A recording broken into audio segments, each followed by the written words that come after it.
Shabbat Shalom, my friends, and welcome to the second year of our weekly Torah studying community. Let's begin with a shout out to the women of Reformed Judaism. They are gathered in Nashville right now for their International Freed Leadership Conference. And they'll be using this week's Facebook posting as a basis for Torah study on Shabbat morning. We are honored by your presence, and I personally hope that you will consider joining us on a regular basis after all this is over. Our Sedra is Ki Tisa, Exodus chapter 30, verse 11 and following. And what a storehouse of riches this Sedra represents. A census in which it is made clear that no human being has any more intrinsic worth than anyone else. The commissioning of Bezalel to be the master architect and designer of all of the sacred structures and objects ordained by God. The golden calf, more about that later. The smashing by Moses of the first set of tablets on which were engraved the Ten Commandments. And of course, then Moses returned to Mount Sinai to bring down a second set of tablets. We will focus this morning on the Egel HaZahav, on the golden calf, Egel HaZahav. Now, Moses has been atop Mount Sinai for 40 days. The people demand of Aaron, Moses' brother, to make for them an object of worship around which they could celebrate. Aaron agrees. A molten calf is created, and Aaron proclaims, Ele Elohecha Yisrael. This is your God, or gods, O Israel. We don't know which way it goes. While the people party on, swept up in ecstasy, Moses descends from Sinai, the original tablets of stone in his hands. Outraged, he smashes the tablets. Probably sends an email to God that revelation is going to have to be repeated. Now, how could the Israelites have done this? How could they have been so quickly faithless? 40 days. The rabbis offer multiple reasons, and those of you who study with me know that when the rabbis offer multiple reasons, it's because they don't really know the answer. It was the fault of the Erev Rav, that mixed multitude that had accompanied the Israelites when they fled Egyptian slavery. Oh, no.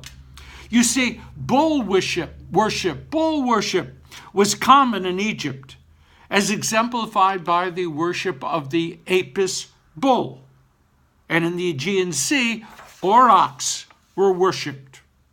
The Israelites were just doing what everyone else was doing. Much later, as King Jeroboam strengthened his rule over the northern kingdom of Israel, he installed 2 golden calves in sanctuaries, one in Bethel and one in Dan, so that the people of the northern kingdom would not have to go south to the kingdom of Judah, the temple of Solomon, to worship God there. The golden calf was no more than religion as usual.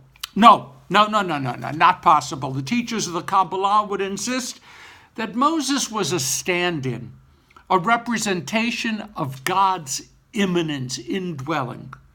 So long as Moses was physically present, the people were convinced that God was by their side. But Moses had been up on that smoking, quaking mountain now for 40 days.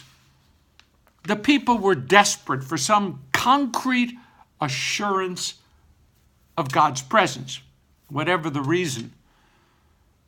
The results were disastrous. Jewish tradition would come to view the incident of the golden calf as the most horrific of our people's sins ever.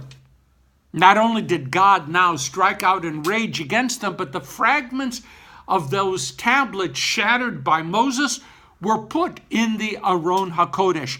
They would be carried in the midst of our people until the time of the destruction of the Second Temple in 70 CE, a constant reminder of our transgressions and of our faithlessness. We Jews seem doomed, or privileged, to always carry our past with us. Let's drill more deeply into the mystery. A golden calf is wrong, right? But then how is it possible and how is it appropriate for the Aron HaKodesh, the Holy Ark, to have been built with 2 cherubim, 6-winged angels on top of that Aron? And to say that God would make the divine presence manifest only in the space between the 2 winged golden angels. So, golden cherubim, yes. Golden calf, no. Some of our teachers will assert that it's all about motivation. The golden calf was meant to serve our human needs, but the cherubim were created in the fulfillment of the divine will. The motive behind our actions really matters. When we do the right thing for the wrong reasons, then whatever we have done will be judged most severely. It is the Torah's perspective that we are not free to choose whatever it is that we want to do. We are not free to make our deeds the compass, the guiding principle, the GPS of how we choose to act. In the presence of that uncertainty which is hardwired into our very existence, we must regularly struggle to hear the voice of God, even without a belief that God has spoken clearly through what we call revelation. We must, through study, through reflection, through introspection, try to tease out what are the paths of righteousness. So what then are the takeaways from this morning's study? First of all, the power of forgiveness and of God's love for Israel. How easy it would have been for God to turn the divine back on us and to choose a more reliable people to be the carriers of Torah. Whatever we believe happened at Sinai, the Israelites knew they weren't saints. Our ancestors did not for a moment believe that they were selected by God because of some inherent, built-in Jewish superiority. Nonsense. My friends, let's face it, we are descendants of slaves. We are a short-sighted people, far too often concerned with our own needs. We forget the good things easily, and we are prone to whine about life's absurdities. But God's love, in the words of the prophet Hosea, God's love, Ahavam Nedava, God's love is freely given to us. We don't earn it. We don't deserve it.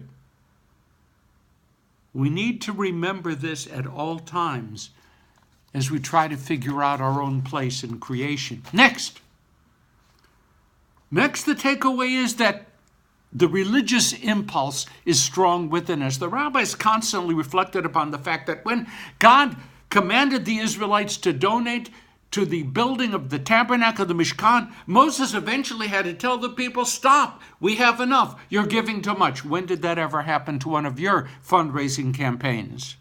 And when Aaron told the people to bring gold to help create a molten calf, again, the people were generous. Not only were they generous, but the next morning they got up early to be able to worship and be happy.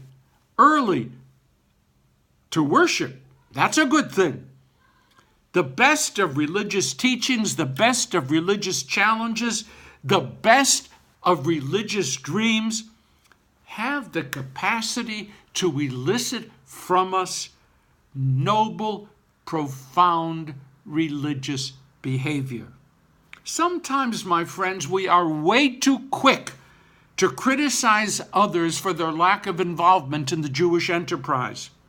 Could it be sometimes we simply fail to inspire them. And finally, third takeaway. There are two kinds of idolatry. The more formal form, the more familiar form, is the one in which we worship a physical object and call that object God. But another form of idolatry is when we corrupt the idea of God, twisting God to fit our needs. We like it when we can make God seem to espouse, to embrace our desires, our sometimes less than noble aspirations. But whatever we believe God to be, surely Judaism teaches that God speaks the language of love, of respect for the other, of the pursuit of justice and peace. Golden calves can be quite magnificent, but they can never replace the power of goodness that, despite it all, still resides in the souls of most of us. Well, that's it for today. Thanks to the women of Reformed Judaism. Go back to your conference now. And thanks to all of you who participate regularly in this conversation. And please, you know the drill, please hit share so that we might encourage others to join us. Have a wonderful week. Shabbat Shalom.